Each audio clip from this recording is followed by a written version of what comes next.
Royal Arena TV, einmal mehr on. Das mal mit ein paar wahren Long-Distance-Runners. Sie sind von Schweden daher gejoggt. Looptroop Rockers. Hey guys, Hey, Hey, how you doing? nice to be here. good to have you here. As we just chatted a bit, and it's actually not the first time we have you at Royal Arena Festival, or actually Royal Festival. We had you before, so we have quite some history.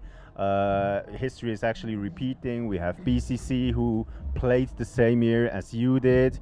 But it's been 15 years. What's been going on in the last 15 years with you guys?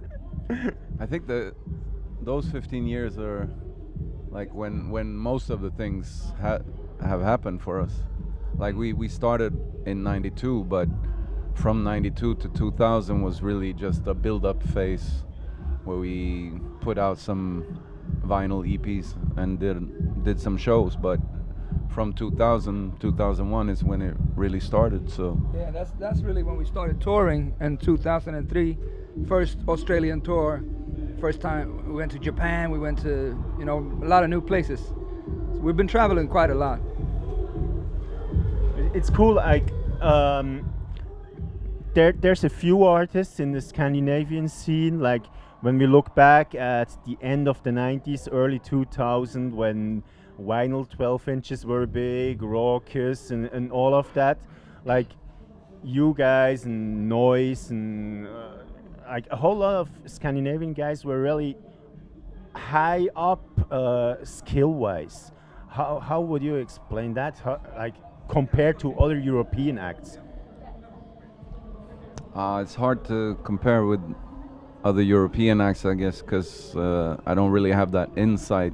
But we were kind of linked up with Noise and the Danish scene from like '97, the Boulevard Connection.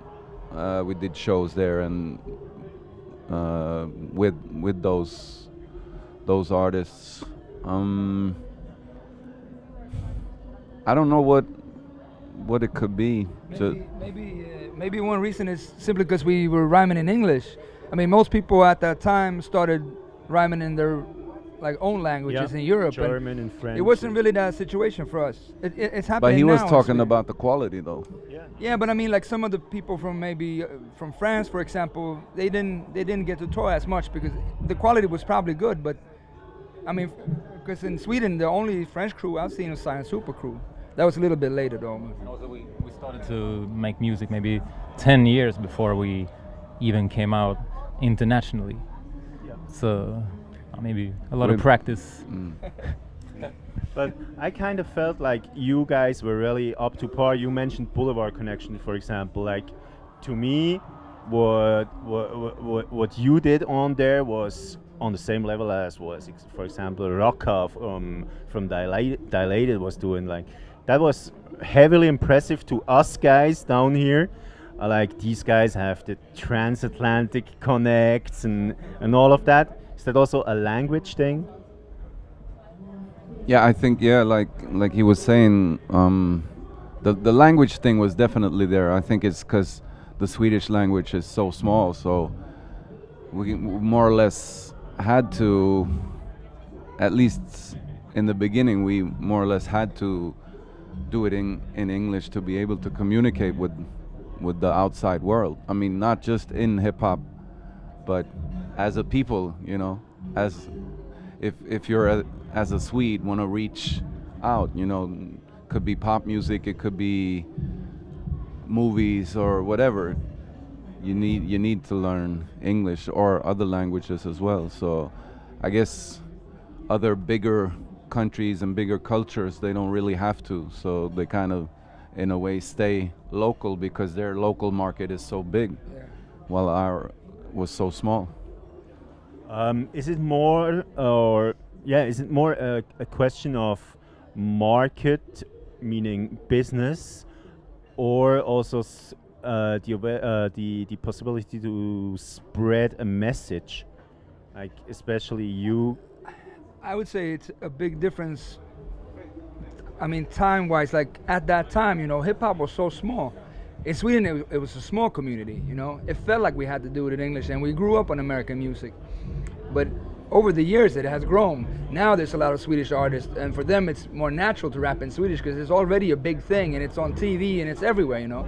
But back in the early 90s, it felt like, you know, in our little city, if you were a hip hop kid, you would know the other hip hop kids, you know. So maybe that's also one of the things. But I think one thing that Looptroop always stood for was content and message in a music. What is important to transport to your listeners?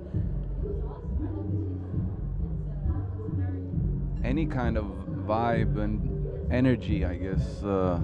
Especially, I don't know, especially live, it's more about spreading some kind of positive energy, even though the songs can be kind of depressing sometimes, you know. But I think that even though when we deal with hard topics, we have some kind of light at the end of the tunnel, and also the way we perform the songs is also engaging somehow. I mean, of course, we have on our albums we have some songs that are just straight up depressing, but those kind of get forgotten, you know, in the vaults because we never play them live. So yeah, we have them as well. Like, your live shows are among the most impressive I've ever seen, and you're the only rap crew I ever saw warming up physically before a show. You're putting a lot of pressure on us now. Like, You're jinxing the show today. Yeah, we try to warm up actually because you feel a little better when you get on stage. we're 40, you know. We're gonna break. Welcome to the We're club. gonna break something if we're not warmed up. I think we were Yeah, warming some up of us. even back Some then. of us are We're 40. not 40.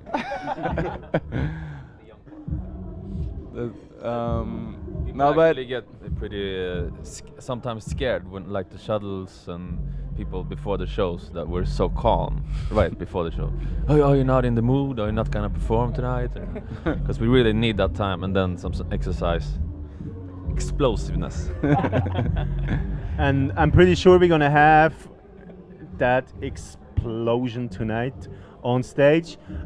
Thank you guys for having shared some time with us. Thank you. Royal Arena TV mit the Looptroop Rockers. Boom!